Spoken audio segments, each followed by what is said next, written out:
Sometimes revolutions eat their own children. Yes. Government eats their own people. This government is going to punish you more than they will punish me. I'm telling you, in another 1 year, you will be crying in my office to come and represent you. I know, I can tell you. Some call him a prophet, others call him a veteran politician. But one thing is for sure, he's surely been around for a while, and he cannot be ignored when he speaks. Right here, he was talking about how the Jubilee government would later come to treat its most loyal politicians, and sure as his words, that came to happen when we could see people like the Deputy Speaker Kithure Kindiki being thrown out, not forgetting another long list of Jubilee loyalists who actually got demoted from their respective party positions. He also spoke about what would happen once the current government came into power. But now that they're in power, they are forgetting. And power, when power gets into your head, I can tell you, you will never remember that one day there's a bigger power, almighty, that will deal with it. Just as he's spoken things and those things have actually come to happen, Orengo has gone back to speaking things that must get us worried. So then we must ask the question, what is this that Orengo knows that we have to know, or rather we cannot afford to ignore? Right now in Kenya, the last free and fair election that we had was in 2002. If we are not careful, even this election that is coming is not going to be free and fair. I am looking at it critically. Even with this IBC, I can see the membership that is going to come out of this process. I am sure that unless they are constitutionally anchored and allowed the space, Kenya is not going to have free and fair elections. It's not going to have free and fair elections. We are living in a country where the most popular man in the country for the last 20 years, Raila Amolo Odinga, cannot win an election because it's being stolen all the time. And we are forced to now enter into deals and transactions that do not make sense. And what is Mr. Orengo willing to do just to right all the wrongs that we are going through as a country? I am prepared to go back to jail. I'm prepared to go back on the streets. This is not a country to be proud about.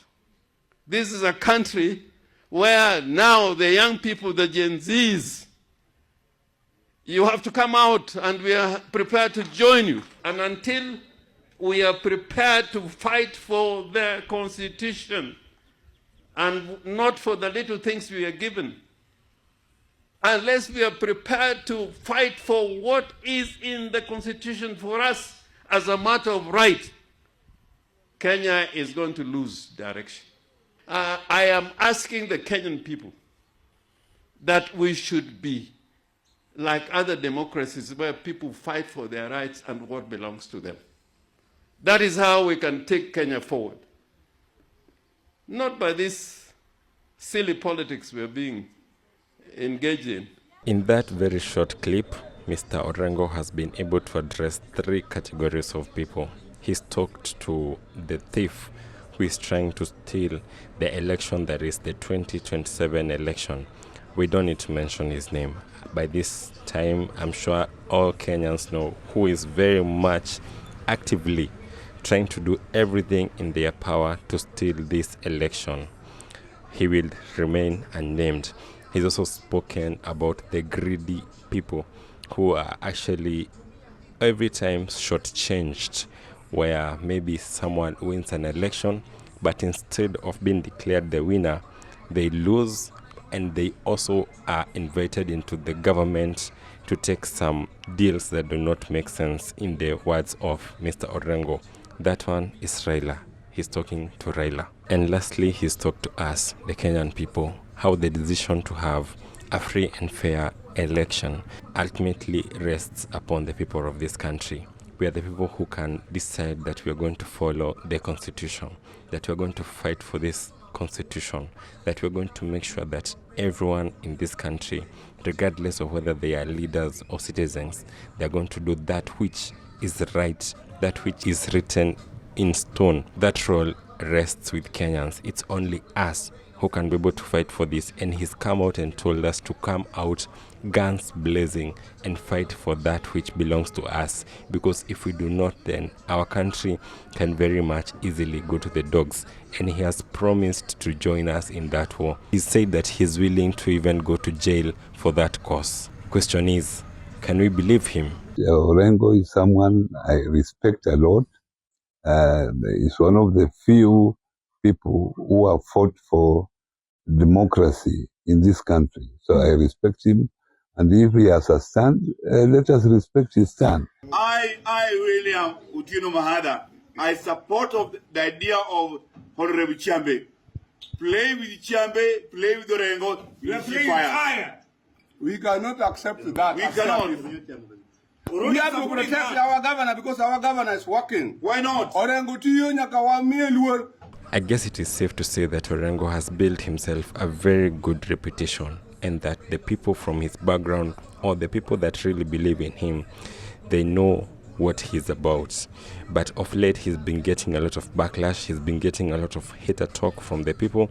Now, you can only ask, where did this hater talk or these naysayers come from? If the continues to do all that he's doing, then we'll ask the people of Siaya to start a process of impeachment, because the governor is now absconding his duties but concentrating on other matters that he's not supposed to do. It was inappropriate for His Excellency James Orengo and my learned friend Sifuna to speak the way they spoke at the funeral of Oduor.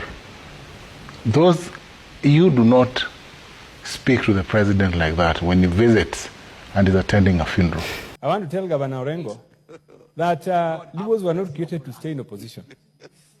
I know that he has been in opposition since he was born, and that there's nothing else he understands other than opposition. He is a poor manager. The country that he's supposed to run is doing badly. We want to urge him to focus on running Siaya County. The affairs of the country now, the president is doing very well, he's in charge, and some of us are also holding positions that are assisting the country to move forward. Let Governor Orengo focus on Siaya affairs. Let him stop poking his noses on the affairs of national government. I guess it comes from his very strong stand against all the evil that has been brought by Ruto's government. Ruto is taking us into a sinking ship. And I'm urging everybody that joining Ruto is a disaster, is an abomination. It cannot work.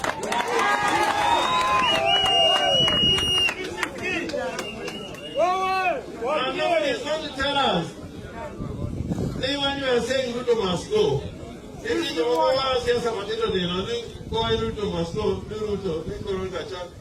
say Ruto must go with all his people. And the entire government must go. Nobody is going to remain there.